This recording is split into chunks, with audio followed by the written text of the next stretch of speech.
বাংলাদেশের মানুষকে কিভাবে যুদ্ধের জন্য প্রস্তুত করা যায় তা নিয়ে বেশ খানিকটা সময় ধরে ভাবলেন মেজর জিয়াউর রহমান। অবশেষে সঠিক শব্দ, সঠিক বাক্য ভেবে নেন মনে মনে। ভাষণ দেওয়ার জন্য প্রস্তুত করেন নিজেকে। ২৬ মার্চ রাত আনুমানিক ২টা ১৫ বজ্র কণ্ঠে মেজর জিয়া তার ঐতিহাসিক ভাষণটি দেন।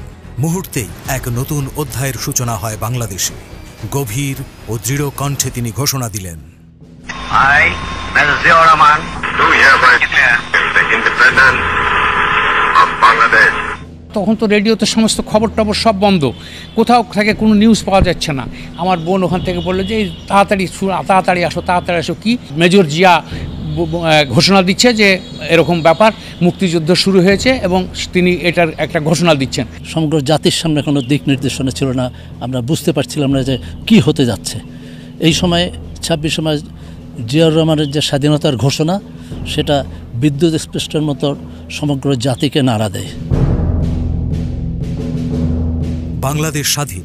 মেজর জিয়ার এই ঘোষণা শুধুমাত্র চট্টগ্রামে সীমাবদ্ধ থাকেনি, এটি সারা বাংলাদেশে বিদ্যুতের গতিতে ছড়িয়ে পড়ে। বিশ্বমঞ্চেও এর প্রতিধ্বনি শোনা যায়। জাপানি জাহাজে রেডিও রিল ব্যবহার করে বিদ্রোহের খবর নিশ্চিত করা হয়। দেশের প্রতিটি কোণায় সাধারণ মানুষ, সৈনিক এবং রাজনৈতিক নেতাকর্মীরা এই ঘোষণাকে মুক্তিযুদ্ধের আনুষ্ঠানিক ঘোষণা হিসেবে গ্রহণ করে।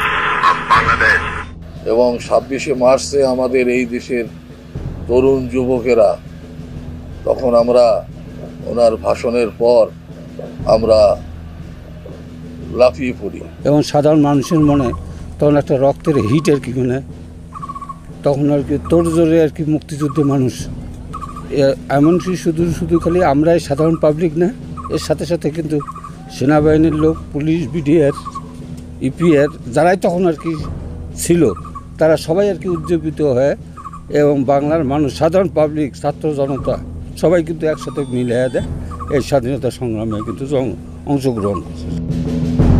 পুরো জাতিকে ঐক্যবদ্ধভাবে ঘুরে দাঁড়ানোর মন্ত্র হিসেবে কাজ করেছে মেজর জিয়ার এই স্বাধীনতার ঘোষণা। তবে চট্টগ্রামের বর্ষিয়ান রাজনৈতিক নেতারা শেখ মুজিবুর রহমানের নামে আরও একবার স্বাধীনতার ঘোষণা দিতে মেজর জিয়াকে অনুরোধ করেন। আওয়ামী লীগের নেতাকর্মী সহ পুরো জাতিকে মুক্তিযুদ্ধে উজ্জীবিত করতে মেজর জিয়াউর রহমান শেখ মুজিবের নামে পুনরায় আরও একবার স্বাধীনতার ঘোষণা দেন। দিনটি ছিল ২৭ মার্চ। তবে ২৬ মার্চ রাতে কালুরঘাট বেতার কেন্দ্র থেকে তিনি সর্বপ্রথম নিজ নামে বাংলাদেশের স্বাধীনতার ঘোষণা দেন। মেজর জিয়া ২৭শে মার্চ সন্ধ্যার সময় বাংলাদেশের স্বাধীনতা ঘোষণা করেন। অনেক মিলিটারি অফিসাররা শহীদ রাষ্ট্রপতি জিয়াউর রহমানের ২৬শে মার্চের রজনীতে ২৭শে মার্চে ঘোষণার পরে অনেক